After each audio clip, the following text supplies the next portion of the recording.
Okay, so here's my demo gearbox, just to show it. And we can see the only wiggle room is between the gears. This is an Aries sector, then we've got G&G spur and a G&G bevel. Then we've got a G&G pinion and a G&G motor. So what I've done is cut the top off and the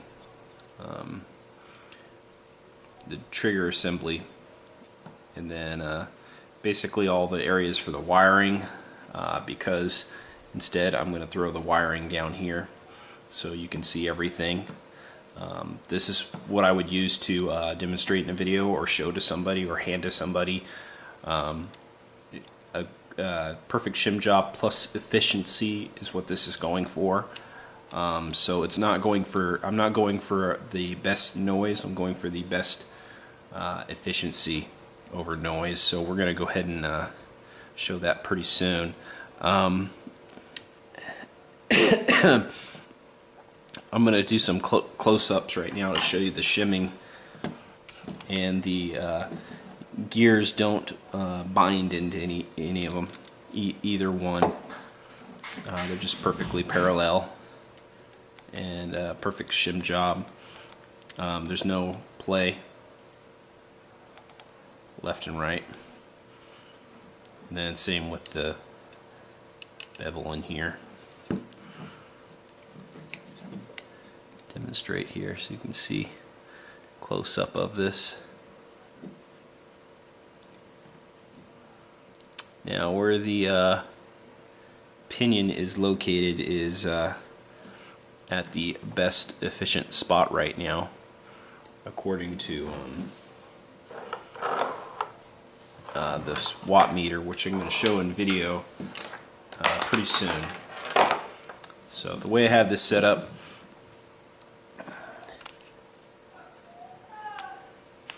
is I've got a MRF MOSFET, a watt meter, and then a smaller fuse, because the MRF MOSFET doesn't protect against smaller batteries. So here's a smaller battery that I'm going to use for this demonstration. And then we've got the trigger contacts, or it's actually not, there's no trigger contacts, there's a switch which I'm using, and then this is hooked up to the bottom here, and without the wiring it makes it easy to see anything, so I just thought it would be nicer that way. So we're going to have a 11.1 volt battery. Sorry for my coughing, I just cannot stop coughing today. We're going to test with the 11.1 battery on this G&G motor, which is pretty much junk. So that's pretty much what we're going to do right now, so I'm going to fast forward in the rest of the video. And to also state, because this is an Aries gear, it actually has more wiggle room between the teeth than does the G&G bevel and the G&G sectors put together, and that's because it's a different brand. So we're going to go ahead and fast forward.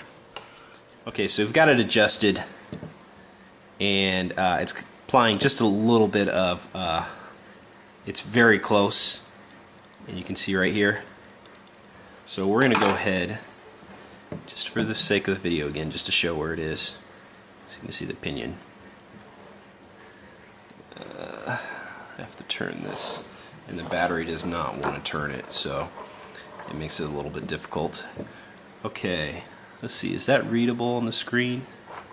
This is, yeah, it's just backwards for me. It's really strange, because what I see on the camera display is actually a little bit backwards. Okay, so here we go. We'll hold right there. And go ahead and fire this thing up.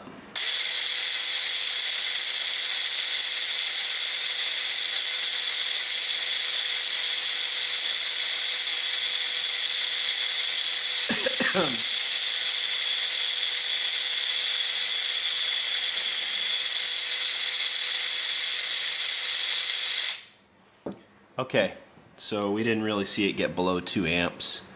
We're going to go ahead and adjust this just a tiny bit. Now, adjusting this away from is going to create a little bit of a motor whine. noise, but that's not going to matter because I'm going by amperage for the sake of this video. So we're going to go ahead and adjust down just a tiny bit.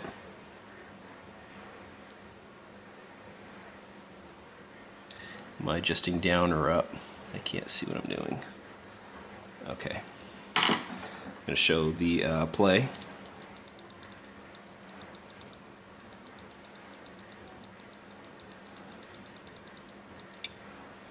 And we can see, we'll see where the motor is now. Motor's pinion.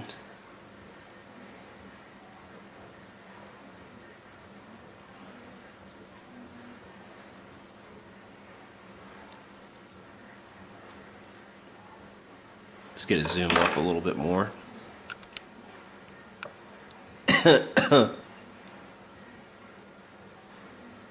So you can see a little bit more wear on the teeth because it's a little too close.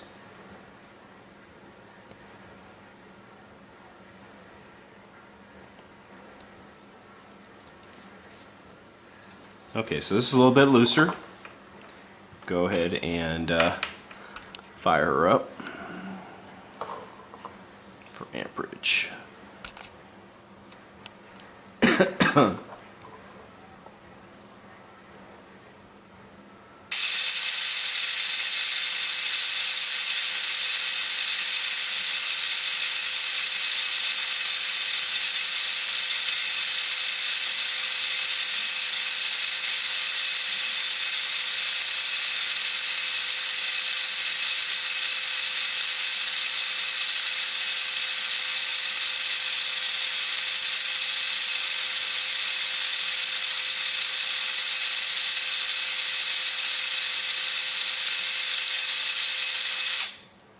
Okay, so so we see the amperage change there, just a little bit.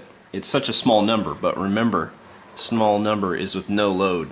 There's no AEG spring here, so when you have an AEG spring, this number actually changes quite a bit depending on your load. Okay, so let's go ahead and go down just a little bit more, just to show the difference with this.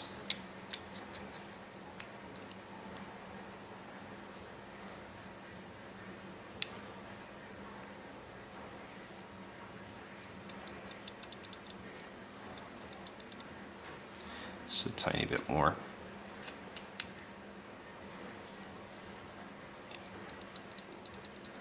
Okay.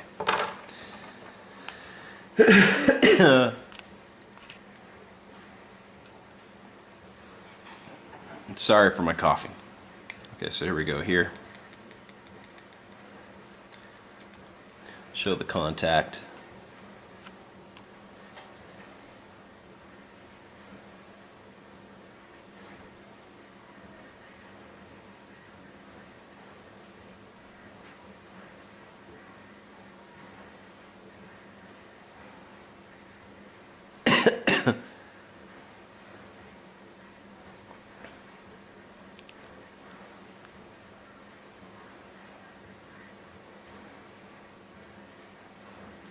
Okay, set that down, pull back.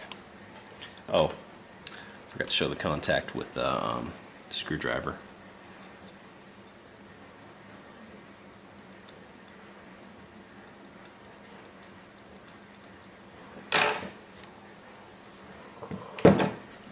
All right, let's get this thing in play.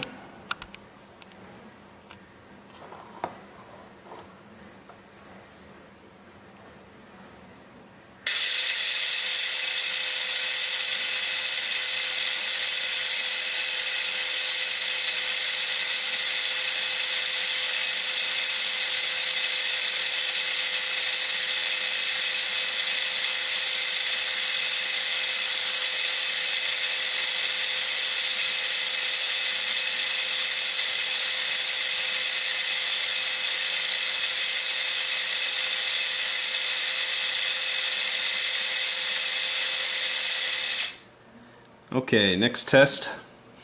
I have purposely created pressure on the bevel by the pinion, just because, just to show on video. Might as well, right? Might as well. So we can see, and the pinion's got it locked down. Now while this is locked down like this, I will show you something. Can't even turn the gears efficiently. Look at this.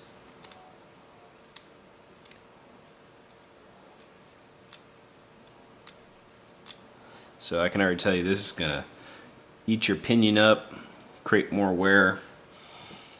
So it's not good to get too close to contact, but just for the sake of the video to show, might as well. So let's get up real close here, even closer than that. Okay, so there we go with the bevel and pinion, and we can see where it is here and here.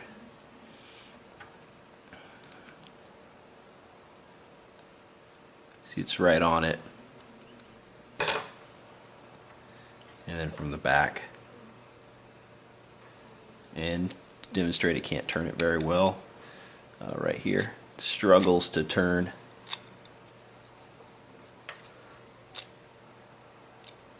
So that's bad. Let's go ahead and show what it looks like when you shoot it. Oh man, I know what's going to happen. So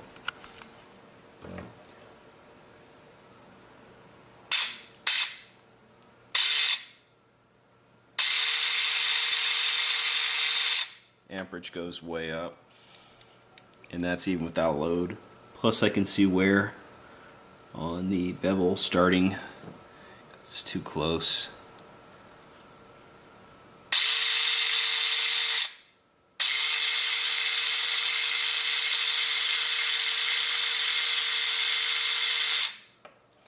So any more pressure is just going to make the amperage go up even more, and it's going to wear down your bevel and your pinion.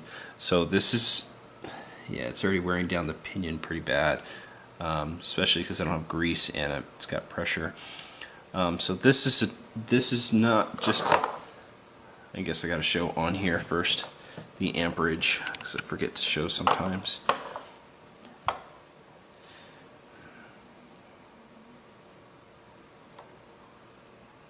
And ouch. The thing came unplugged. Okay. Now here we go.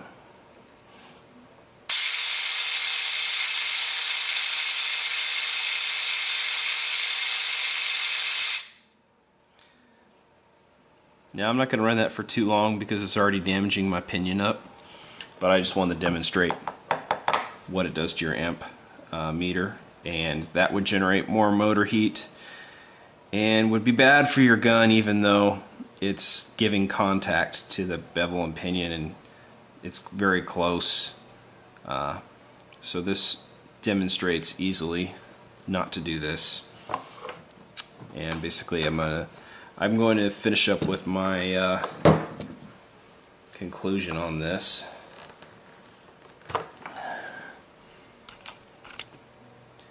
And my conclusion on this is we can see that too tight for the bevel to pinion mesh is not good. Not only do the gears have a hard time turning by hand, but they demonstrate that with the watt meter. Now if there was a spring in here, what would happen is it might make a little bit of a screech sound being this high, and if you go a little bit down, you still have a little too much contact, and that might be perfect for sound, but it's still on the watt meter shows your amperage is a little bit higher. So we go down just a little bit more, which would create motor whine, but the amp meter would show that it's more efficient and that that's actually the correct position. So believe it or not, I've done this on maybe 4 or 5 guns with the watts up, and because the amperage is lower, you can dump more mags. It's way more efficient. Even though you hear motor whine, that's what this has been so helpful with. So I would rather be more efficient. You're still getting the same rate of fire as long as you're close enough. You just hear whine, which that's not in all cases. Sometimes because the gears of the pinion and the bevel are same brand, so that whine is actually almost pretty much, you can't hear it very well. So, but between different brands, like this one, this pinion for garter, it would make a lot more noise if you put it in the position that I'd be saying. I don't think I explained this well enough yet. You want to keep your pinion 100% contact on the bevel gear. So what that means is right here there's 100% contact right here. Okay. That might be like a tad bit too high, maybe a fourth of a turn or something, but you want to keep contact high enough to have the gears rotate very well, because it needs to grab the beveled pinion. The pinion needs to be able to grab the bevel. Now, when I said move it down, I don't mean, I don't know why I keep doing this. I don't mean physically take your motor and move it down, because that makes the teeth less contact. What you're supposed to do is take the bevel and move it away from this, but you really want to only move it the tiniest bit. So I would do 0.1 millimeter shim. So you're adjusting where your shim is from the top to the bottom, so it puts a little bit less contact, physical touching. So basically, that's the best way to, I guess, explain it. You want to keep this adjusted, so instead of getting more motor whine by adjusting down, then your best spot is you're adjusting from here, the contact here. You don't want the contact of here. Hopefully I kind of explained that better, but the best way I always try to explain it is, if you were to coat this pinion with something and mesh it down on the bevel, and then take your motor out and take off the coat of paint or whatever as an example, and put it back in, then you would have the smallest space between the teeth here with the pinion and the bevel, and that would be the most efficient setup. So, and because it's a tiny bit more away than contact, it will still give some whine, but that all depends on the pinion, really. So now you may ask, what about just pressuring the pinion to the bevel and just let it run for the longest time till it breaks in, being the same bevel and pinion? You could do that. That's really just up to you, however you want to do it. But as you can see from the results, where it should be will definitely not damage your pinion. It will not leave marks on your pinion. So that would be my preferred setup, and my suggestive setup, or recommended setup, is to basically put it at the right amperage level and at the same time have the contact, and it might create a tiny bit more whine, but you've got less work for your motor. You're a more efficient setup, and you can shoot a lot more without having as much heat.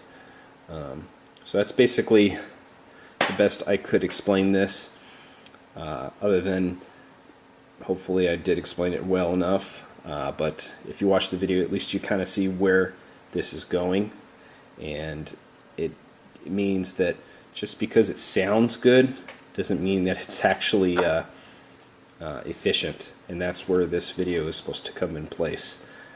So hopefully you liked it. Hopefully it's very educating to you. I guess I'm out, so I'll catch you guys later.